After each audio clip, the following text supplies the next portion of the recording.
I'm proud to walk in a room as a black male that is soft, that is tactile, and that is loving. And that is me. I cry, I hug, I'm tactile. All the stuff that was lacking within my upbringing. You don't cry, you don't show weakness. I'm a Bernard, you don't do that. This is what they told me from a young age.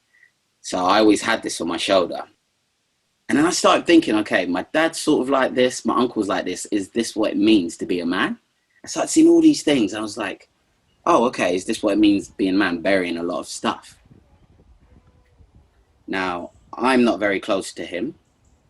I kind of go, okay, this is the man that's meant to be the key man in my life, really. And there's been many scenarios where he's let me down, basically.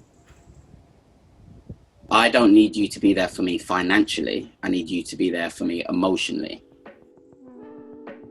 Emotion's not taking me to watch the footy. Nah, I don't need that. I need you to hug me when I'm down. Or if I'm crying, not telling me to man up. I will always put that love out because I never had it, and I would never want anyone to feel the way I felt. Where they felt like they truly couldn't just cry or truly couldn't just say what they want to say. Obviously, they got a lot of hate out there, and instead of tapping into that sadness and accepting what it is, it comes out in other ways. That's why my uncles are tough. That's why my mum is tough. I know this. And that's really helped me, especially me and my mum's relationship, for us to get along better, for me to truly understand that she is from a different generation. She's been fighting longer than me. Same as my dad.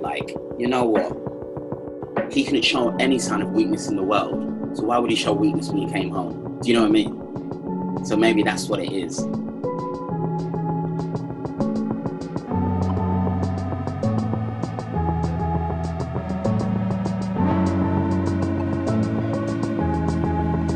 Being a black boy from Peckham and going into the things I've gone into, like going to a ballet school, going into performing arts, I've taken a very different path to many people around me from my background. And a lot of people don't understand that. They really I don't get why you do this, blah, blah, blah. It's like, what, you do ballet? What, you put tights on, blah, blah, blah, all that type of stuff. I was a little shit when I was younger, right? I got expelled from my first school. My mum chucked me off to a private Catholic school. Still had a lot of energy. She was like, what am I going to do with you? So one of my aunties watched Billy Elliot and was like, look, let's try him in ballet. What is the worst that could happen? You're getting kicked out left, right and centre from things. Let's try ballet. So if it wasn't from the performing arts side of things, I don't think I would be a very open, tactile person at all. Let's say if I'm with all my black youths in Peckham, when I was younger, I used to downplay certain things so I would fit in, especially within the males within it, because they talk a certain way, they act a certain way, blah blah blah. I wouldn't even mention me doing bad or anything like that. I wouldn't even.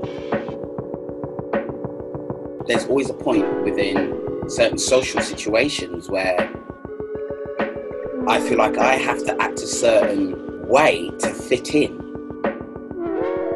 Had all the things. You don't sound black. Okay, so I learned how to speak differently. I walk into certain rooms and speak in a certain way. I've got a low resonant voice, but I speak slightly higher because I realize it makes people more comfortable. We all want to be truly honest. We all want to be our true selves.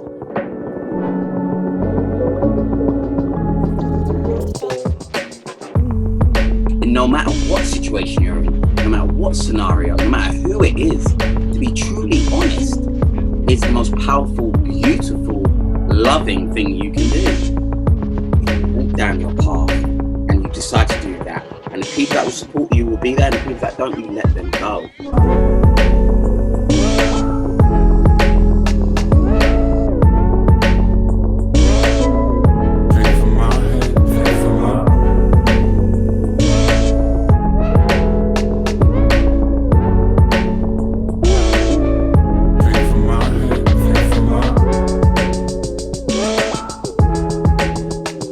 So my version of love for my child will be, I will love them more than anything on this planet, but I will let them be them.